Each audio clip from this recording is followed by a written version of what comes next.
কাজ বলে কথা, নিজের কাজ যদি না করা যায় আসলে মনে কোনো শান্তি লাগে না।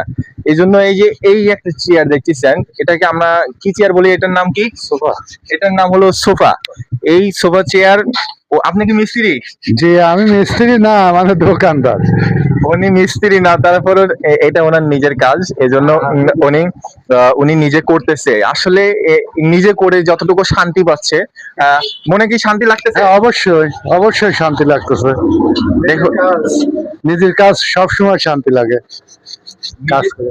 উনি নিজে এই যে কাজগুলো করতেছে যাতে ওনার মনে আসলে একটা শান্তি লাগতেছে, কারণ আপনি যখন আপনার কাজগুলো করে নিজে পারফেক্ট ভাবে করতে পারবেন তখন একটা শান্তি আছে। এবং এই যে ওনার দোকান, এখানে আমরা এসেছি আজকে চর ভাড়ারা এই এলাকার নাম, এবং বক্সপাড়া। এবং এই ওনার এই দোকানটা আছে, আপনারা যারা এই রোডে আসবেন বিশেষ করে ওনাকে দেখতে পাবেন এবং ওনার এই দোকানটাকে দেখতে পারবেন। তো অবশ্যই আপনারা আসবেন এবং এই আমাদের এই আঙ্কেলের দোকানে, এই চাচার দোকানে এসে অবশ্যই কিছু আপনারা খেয়ে যাবেন। অবশ্যই লাইক কমেন্ট শেয়ার করুন।